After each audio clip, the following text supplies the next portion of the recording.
Weeks ago, the election pre-registration portal was opened, and in less than a day, 48,000 people were registered. Campaigns and conversations are ongoing to get more people involved in the 2023 elections. Despite the growing youth activism and mobilization in Nigeria, the youths are yet to achieve a notable inclusion in the nation's politics. Politics of money, the absence of a strategic political plan, and poor internal democratic practices among major political parties hinder young Nigerians in gaining political representation for national development. On Rubbing Minds, Ebuka Obilchendu speaks with God Bless Otubure, Timi Olagunju on the roadmap to 2023.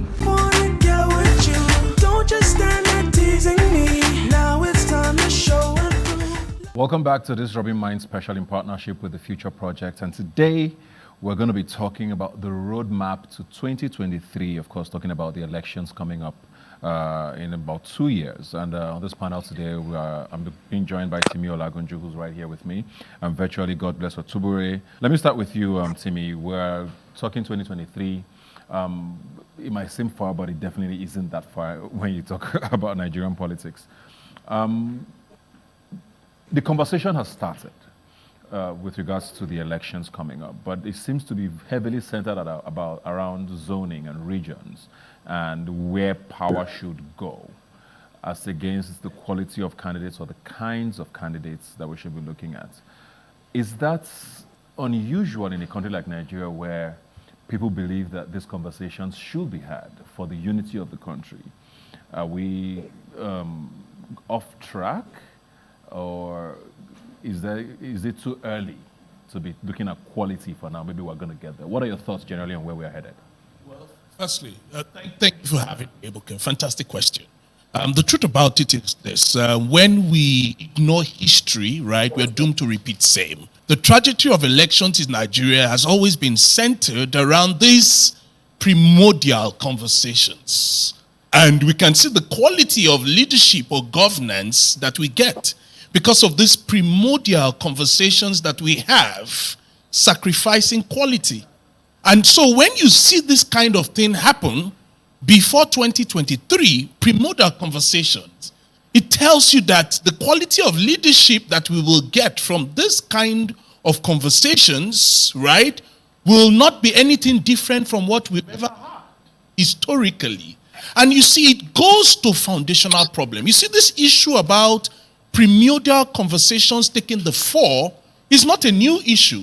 It's been theorized by a political scientist, a Nigerian, called by the name Eke, who talked about primordial conversations and civic conversations, or primordial public and civic public.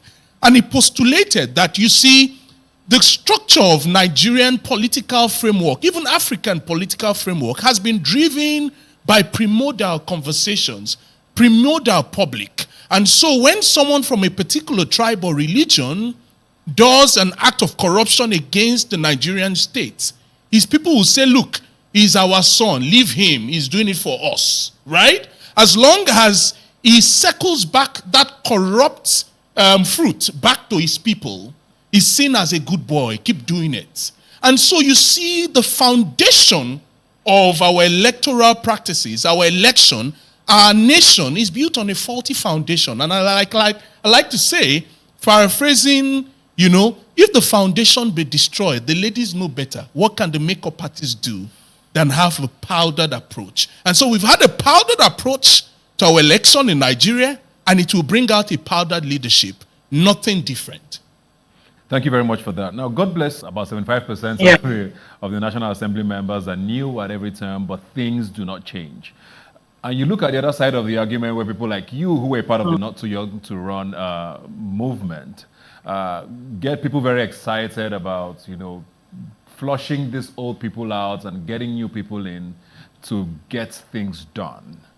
It doesn't look like that's ever going to happen from what we are hearing. How do you get young people to still believe in a system that doesn't seem to want to change regardless of who is there? Thank you, Ebuka. So how do we get young people to believe in a system that doesn't look like, it wants to change? So for me, I'll say to young people that the work of changing a country is not a 100-meter dash. To be honest, it's not also a marathon because it doesn't end.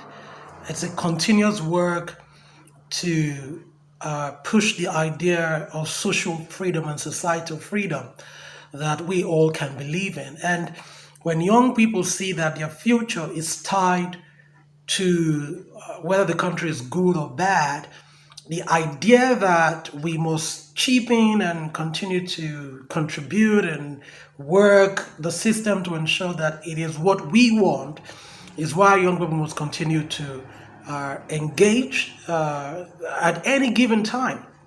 Because when you look at the world, everything that has happened, whether in America or in Europe or any other society that has experienced change, clearly young people have continued to lead the way. Because I mean, look, when you see what we're building these days, it's really enough for young people to say, look, we've got to be part of the system. We've got to continue to believe. Though it doesn't look like it wants to change, but we must continue to have the picture of a changed society in our head and continue to work towards it. So for me, that's how young people must continue to remain engaged in a system that doesn't look like like it wants to work for them. All right, so Timi, let me just ask you the same question. It's always interesting when you get an insider opinion of how things work and how literally he's saying, this thing has been going on for a while. We get the change, but we don't get the change, if you know what I mean. How do you keep people excited, to still be involved in a system where they believe that things are never going to change anyway? Basically, in terms of getting young people excited, right? When we look at the trajectory of what has happened in the past few years, particularly in this era or regime, we realize that there is a lot of lethargy as a result of the environment. And one of the key things, about excitement is the policy environment or the political environment. And the political environment has a reputation of clamping down on young voices, rather than realizing that these young voices are actually pointing you to where the issues are. And so the voices of young people have been echoing that things are not well, and the government seem not to listen to that. And that is why we have all that we have in the course of what we have now. Now, there seems to be a lot of clamping down on the voices of young people, and it's reflected in our ranking in terms of the rule of law index. So there's nothing to really be excited for.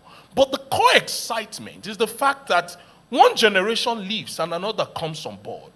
And that excitement is the fact that, look, in the future, what will our children, our grandchildren, our great-grandchildren see of us? Because there is no one who is ever asked when you become, on your birthday, how young are you? You're asked, how old are you? Right? Which means we are aging. And that simply means that one generation will leave and the next generation will come on board. And so what is the future of the next generation? What will the next generation see about us? And that is the key thing that we need to take into cognizance in the course of our excitement getting up. And how do we get this done? 3 things, 3 C's. First C is consultation. Second C is consolidation. The third C is confrontation. I've had a lot of conversation around whether protest really works or not. Look, protest is a part of the democratic process. After the principle of social contract was established, where the government is the employee and the people are the employer, right? And so protest is... So firstly, conversation must happen. And conversation enriches the environment, the understanding, the policy environment. The second part is consolidation. And so when you say the words of truth or facts in the ears of the policymakers, and it comes in from the left ear and goes out from the right ear, maybe because there's nothing in between to hold it, then you need to move to the second point, which is consolidation. Push it through with them. Be part of the process. Get your PVC ready. Ensure that you're not just only getting your PVC. Ensure that where you're registering for your PVC is where you can actually vote. And that is something we need to also take into cognizance. And then the third part is confrontation. When the election is over, are we part of confronting the governance process? And that is where protest comes in, particularly policy advocacy. And so those three C's are important in driving the excitement of young people so that our excitement majors in major, not becoming a minor in major, which is governance. Wanna get with you. Don't just stand there teasing me. Now it's time to show and prove. Thanks for joining us on this Robin Mind Special. Remember, the conversation continues next week. It's a Robin Mind Special in partnership with the Future Project. I'll see you next week. You should cut off all distractions. It's all on you now. And just give me some reaction.